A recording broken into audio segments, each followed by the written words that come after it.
Calee. And I'm Steven. And we're taking a road trip around Jamaica. This time with baby Nyla. Come with us!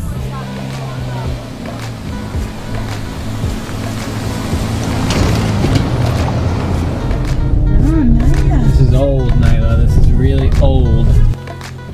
Thunderstorm, old house. Dum dum dum. Hi, how are you doing? Welcome to Good Hope Great House. I'm Robin. Calee and Nyla. Calee and Nyla.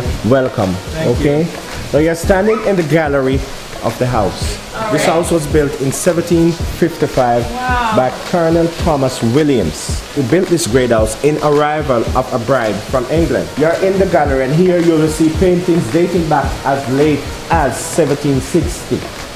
Really? You will see the hurricane shades that protects the candles. So if any wind comes in. Right, the candles won't blow out. The floor of the house is the only original part of this house.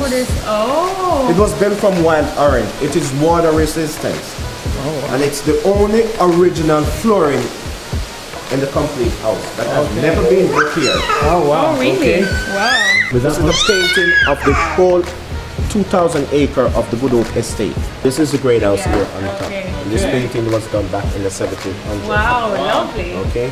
However, in 1765, this old house was sold to a very, very skilled, innovative youngster by the name of John Thorpe. He further developed this property to be the foundation for the richest sugar plantation in the Caribbean region. And from this plantation, he owns 8 other plantations, making it 9 in total. Oh, wow. John Thorpe. He was a very innovative person who implemented a lot of things on this estate that still lasts today. Step with me, guys, to the copper room. You will see the first hot water bath that was implemented here Wow, can I get in Jamaica. This was built by John Thorpe in 1789. A fireplace is built underneath here, which leads to the outside, and a chimney on the outside here that would lead all the smoke outside. So no smoke whatever Okay, so will it'll all affect come out inside the house. These copper boilers were lately put in, and the shower head and all of that. But this was his original. See, this was the original top that he had to bring the hot water in. Now this is the building that John Thorpe would retire to every evening to count his money.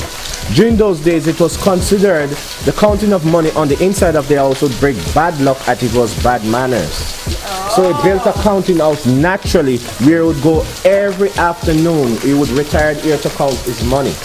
Now it's converted into a honeymoon suite.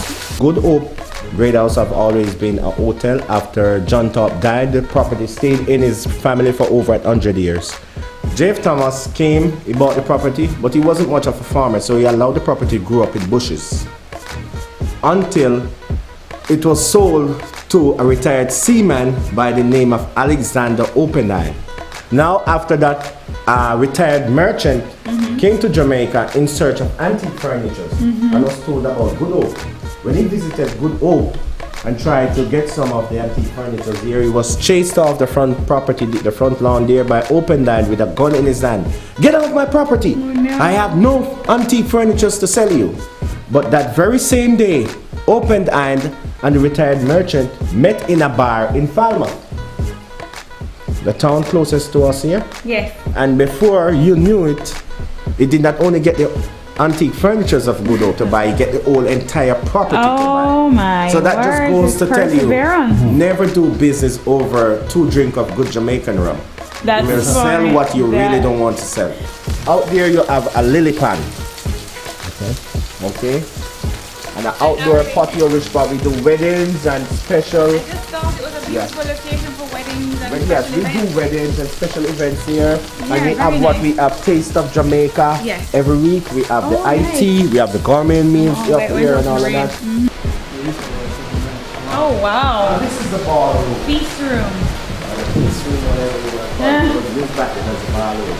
Wow. In 1920, the grandson of J.F. Thompson came to Jamaica and helped to revive Jamaica tourism sector with the opening of Good Hope as a traditional hotel as it used to be. Right here in this location, limitless martini daily. Formal dressing, dancing, pony rides for the whole day.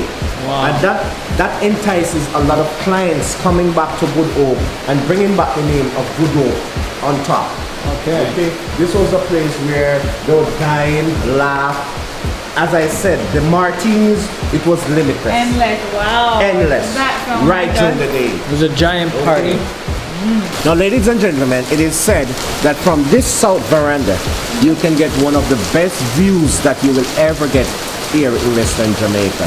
Here, these houses are called great house. Why? They were named by the slaves that way. Okay? Normally, the great houses were built on top of the hills, where the plantation owners could stay there and overlook the whole entire property. Okay, so wherever you go in Jamaica, you will find that the great houses are always the highest house on top. That's why on the map it was That's so why I easy for figured you that you're to right. identify. That's the only reason why I knew.